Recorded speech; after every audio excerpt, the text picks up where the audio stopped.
All stations, this is Annapolis. We are green to go. Fire. Those violent-sounding blasts are actually the sounds of a fresh, new underwater world about to be born. We're building houses for the marine life to live in. Everybody's watching us. The world is watching us. We're going to deliver another winner. Howie Robbins is the head of the Artificial Reef Society of British Columbia. The countdown starts officially now. And what they're delivering, with over a dozen blasts on board an old Canadian warship, is a new marine habitat just outside Vancouver. We're happy to be able to add more biodiversity to the area that's needed. Hey, we're good! We're good! Joe Weatherby is also an Artificial Reef Society member. He's been sinking ships for this purpose for over a quarter of a century. I gotta tell you, it never wears off. This is like Christmas morning walking down to see your presents. There is just a slew of expertise involved in sinking these ships. There are naval architects, explosives experts, and, you know, there's some art that goes along with this science. The final job of rigging up the explosives falls to Dave Metcalf. When that thing pops, you're going to get a geyser coming out of it. That'd be so cool. There's a little tension there. Once you push the button, there's no going back. It all shoots or it all doesn't. The Annapolis has been prepping for her final tour of duty for months now. The ship has been repaired a whole bunch of times during her life and reconfigured, and now we have to apply the science along with the evaluation of the current condition of the ship, and then you have the effects of weather and age. Time and tides wait for no ship. Thousands of volunteers got the Annapolis ready, cleaning it, cutting open walls, unloading unnecessary materials. It was not an easy process. This ship was not at a dockyard, so we had to shuttle people out to the ship throughout our process, which was a complication. But there is an important means to an end here. A million years ago, Mother Nature decided to build reefs all over the world. But you know, with increasing populations and increasing stress on the environment, maybe some of the best places for reefs has changed. These artificial reefs, the cool things about them is you can put them right where you want them. They build their own biomass, they get better over time, and you never have to mow the lawn or shovel the snow. And right here, just off Vancouver, they seem to have found the perfect spot for this old warship.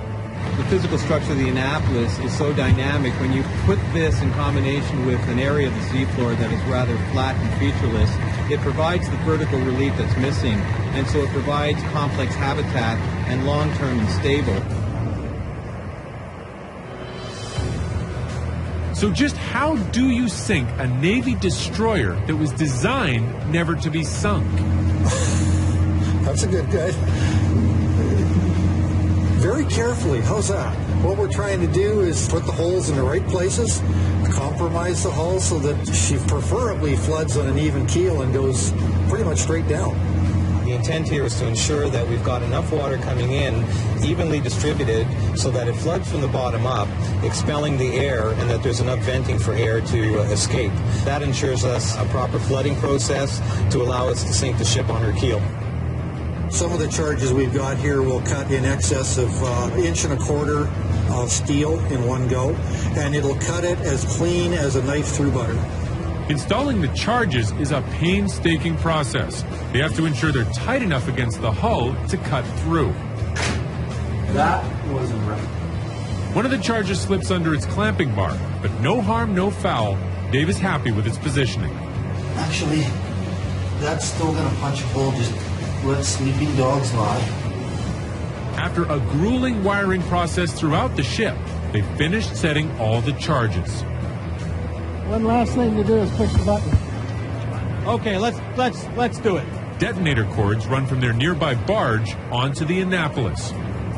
Howie holds the main blasting box. He will do the honors. Okay. Firing in 3, 2, 1, fire.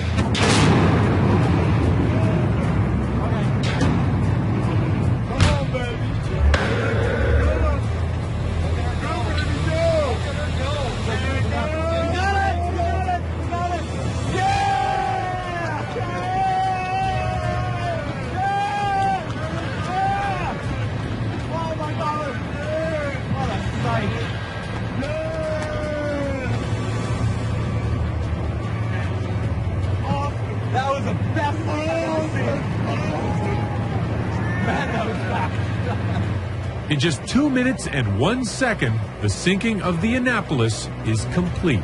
It's everything we dreamed. It's just ideal.